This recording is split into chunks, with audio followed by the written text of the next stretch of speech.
മിസ്രൈമിൽ നിന്നും പുറപ്പെട്ട ഇസ്രായേൽ ജനം ദൈവം അവർക്ക് വാഗ്ദത്തം ചെയ്ത കനാൻ ദേശത്ത് എത്തുന്നതിന് മുൻപ് അവർ മരുഭൂമിയിലൂടെ സഞ്ചരിച്ചപ്പോൾ ദൈവത്തിൻ്റെ അത്ഭുതകരം കണ്ടു. ചെങ്കടലിൻ്റെ നടുവിലൂടെ ദൈവം തൻ്റെ ജനത്തെ നടത്തി.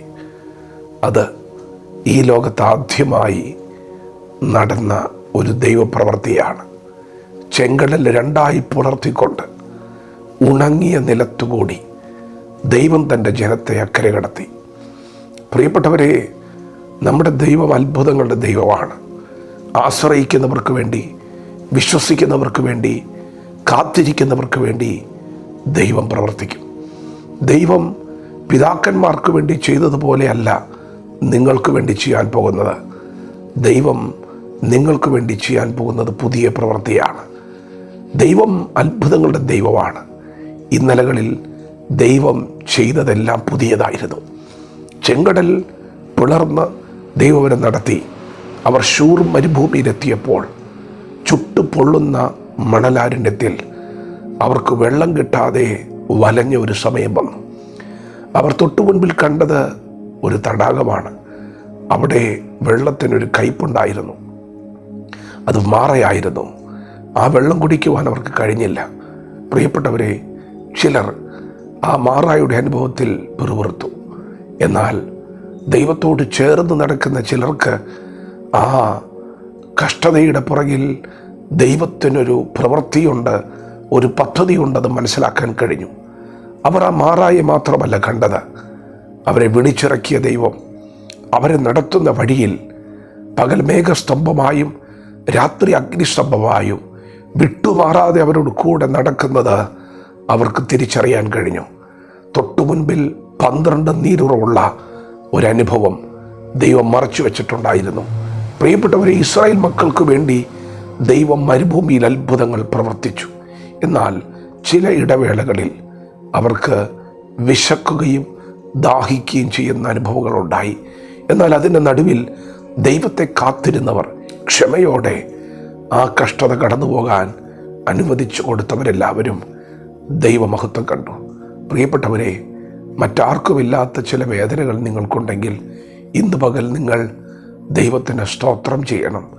നിങ്ങളുടെ ആവശ്യങ്ങൾ നിങ്ങൾ തുറന്നു പറയണം. ഒരിക്കലും പിതാക്കന്മാരുടെ ജീവിതത്തിൽ സംഭവിച്ചതുപോലെ പിറുപിറുക്കുന്ന അനുഭവങ്ങൾ ഉണ്ടാകരുത്. അവിശ്വാസം വരരുത്. ദൈവം വിശ്വസ്തനാണ്. ദൈവം നിങ്ങൾക്ക് മാത്രം ഒരു കഷ്ടത അനുവദിച്ച് മറ്റൊരാൾക്കൊരു സുഖം അനുവദിച്ച് അങ്ങനെ അനീതി കാണിക്കുന്ന ഒരു ന്യായാധിപതിയല്ല. ദൈവം നിങ്ങൾക്കൊരു വേദന അനുവദിക്കുന്നുണ്ടെങ്കിൽ അതിൻ്റെ പുറകിൽ ദൈവത്തിന് നിങ്ങളെക്കുറിച്ചൊരു പദ്ധതിയുണ്ട്. അതുകൊണ്ട് ഇന്ന് പകൽ ആരും പിറുപിറുക്കരുത്. ആരും ഈ കഷ്ടതയുടെ നടുവിൽ അവിശ്വസിക്കരുത്. ദൈവം വിശ്വസ്തനാണ്. ദൈവമാണ് നിങ്ങളെ വിളിച്ചിറക്കിയതെങ്കിൽ അവൻ നിങ്ങളെ നിത്യതയിലെത്തിപ്പാൻ സർവശക്തനാണ്.